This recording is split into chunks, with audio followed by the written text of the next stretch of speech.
நாளைக்கான வீடியோ தாங்க வந்திருக்கு. வீடியோ வந்து சூப்பரா இருந்துச்சு அப்படின்னு தாங்க சொல்லணும். நம்ம ரகுராம் இருக்கார்ல, அவர் வந்து மாயாவ பிடிச்சு வெளுத்து வாங்கிட்டு இருக்காரு அப்படின்னு தாங்க சொல்லணும். இது சரிப்பட்டு வராது. இனிமே உண்மைய சொல்லிற வேண்டியதான் அப்படின்னு சொல்லிட்டு, நம்ம ஜானகி இருக்காங்கல்ல, அவங்க வந்து ரகுராம் கிட்ட எல்லா உண்மையுமே சொல்லுறாங்க. அதெல்லாம் பார்க்குறப்போ சேனலை மட்டும் மறக்காம லைக் அண்ட் சப்ஸ்கிரைப் மட்டும் பண்ணிருங்க.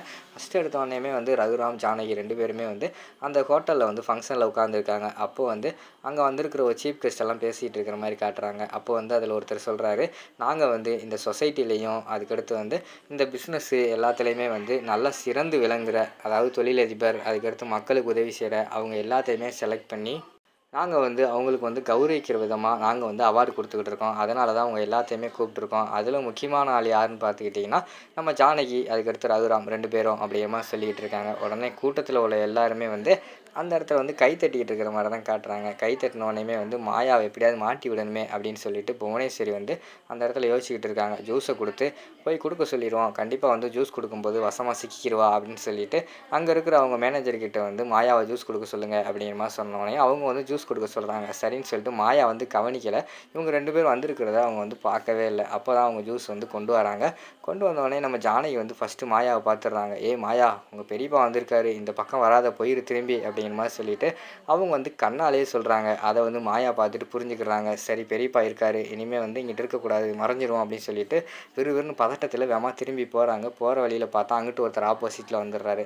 அவர் மேலே போய் ஜூஸை வந்து கொட்டிடுறாங்க. அவர் வந்து பயங்கரமாக டென்ஷன் ஆகிடுறாரு. ஏமா, கண்ணை என்ன முன்னாடி வச்சிருக்கியா, பெடதியில் எது வச்சுக்கிட்டு இருக்கியா, இவ்வளோ பெரிய ஆள் முன்னாடி இருக்கேன், என்கிட்ட வந்து ஜூஸை மேலேயே கொட்டி விட்டேமா அப்படிங்கிற மாதிரி சொல்லிட்டு திட்ட ஆரம்பிச்சிடுறாங்க. ஐயோ சாரி சார் அப்படிங்கிற மாதிரி சொல்லிட்டு அந்த இடத்துல ஒரு பெரிய கலவரமே நடந்துருது. அப்போ ரகுராம் வந்து பார்த்துடுறாரு மாயாவை. மாயாவை பார்த்தோன்னே பயங்கரமான ஷாக் ஆகிடுது. என்னடா இவ இங்கே வேலை பார்த்துக்கிட்டு இருக்காளே அப்படின்னு சொல்லிட்டு அவங்களுக்கு ஒன்றுமே புரியலை. அப்படியே திருன்னு முழிச்சு பார்த்துக்கிட்டு இருக்காங்க. இதுதான் சரியான நேரம் அப்படின்னு சொல்லிட்டு புவனேஸ்வரி வந்து களத்தில் இறங்குறாங்க.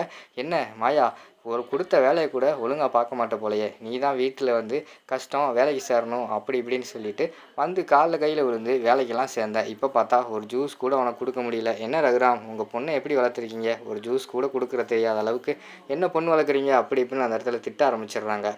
ரகுராமுக்கு வந்து அந்த இடத்துல எதுவுமே பேச முடியல. எல்லாருமே கேட்க ஆரம்பிச்சிடுறாங்க, என்னது இந்த பொண்ணு ரகுராமோட பொண்ணா அப்படிங்கிற மாதிரி உடனே சொல்கிறாங்க, ஆமாம், இதுதான் ரகுராமோட பொண்ணு. அவங்க வந்து பெற்றுக்கலைனாலும் தத்தெடுத்த பொண்ணு. என்னத்தை வளர்த்துருக்காங்களோ அவ்வளோ கஷ்டமாக இருக்கா, அந்த பொண்ணை வந்து வேலைக்கு அனுப்பி வச்சு தான் நீங்கள் பிழைக்கணுமா அப்படி இப்படின்னு சொல்லிட்டு நாக்கு பிடுங்குற மாதிரி 4-5 கேள்வியெல்லாம் கேட்டுடுறாங்க. அதை கேட்டவொடனே ரகுராமுக்கு வந்து பயங்கரமான டென்ஷன் ஆகிடுது.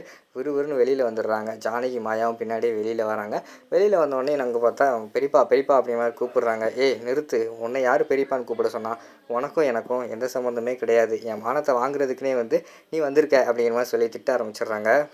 ஐயோ பெரியப்பா, அதெல்லாம் கிடையாது பெரியப்பா, நான் சொல்கிறது ஒரு நிமிஷம் கேளுங்க அப்படிங்கிற மாதிரி சொல்கிறாங்க. உன்னை என் வீட்டுக்குள்ளே சேர்த்து வச்சேன்ல, அதுதான் நான் செஞ்ச பெரிய தப்பு. உன்னை அப்பயே வந்து வீட்டை விட்டு வெளியில் துரத்திருக்கணும். இனிமேல் உங்ககிட்ட பேச என்ன இருக்குது, தயவுசெய்து என் மூஞ்சிலே முழிக்காத அப்படின்னு சொல்லிட்டு விறுவிறுன்னு அந்த இடத்துல வந்து கிளம்பிடுறாங்க.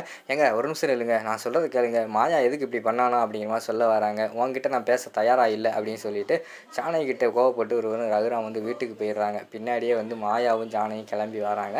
அந்த இடத்துல போய் அவங்ககிட்ட வந்து ஓப்பன் பண்ணிடுறாங்க. நம்ம ஜானகி வந்து ரகுராம் வந்து திட்ட ஆரம்பிச்சிடுறாரு. எந்த மூஞ்சியை வச்சுட்டு இங்கே வந்த, அந்த ஹோட்டலுக்கே போக வேண்டியதானே அப்படி இப்படின்னு சொல்லிட்டு திட்ட ஆரம்பிச்சிடுறாங்க. இதுக்கு மேலே நம்ம பொறுமையாக இருந்தால் மாயா வந்து ரொம்ப கஷ்டப்படுவா, வீட்டை விட்டு அனுப்பினாலும் அனுப்பிடுவார் அப்படின்னு சொல்லிட்டு அந்த இடத்துல ஜானகி வந்து உண்மையை சொல்லிடுறாங்க. கார்த்தி வந்து உயிரோட தான் இருக்கான், அவனை பிடிக்கிறதுக்காக தான் இவன் வந்து வேஷம் போட்டு, அதாவது அங்கே வேலை பார்க்குற மாதிரி வேஷம் போட்டு இருக்கா.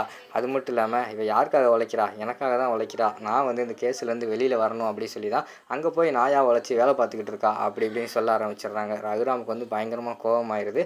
புல்லட் எடுத்துகிட்டு ஒரு கிளம்பிடுறாரு நம்ம இவங்களோட வீட்டுக்கு, அதாவது புவனேஸ்வரியோட வீட்டுக்கு. போய் அங்கே வந்து புவனேஸ்வரி எங்கே இருக்க, வெளியில் வா அப்படின்னு சொல்லிட்டு கத்திக்கிட்டு நின்றுக்கிட்டு இருக்காங்க. அதோட பார்த்துக்கிட்டிங்கன்னா அந்த வீடியோ வந்து முடிச்சிடுறாங்க.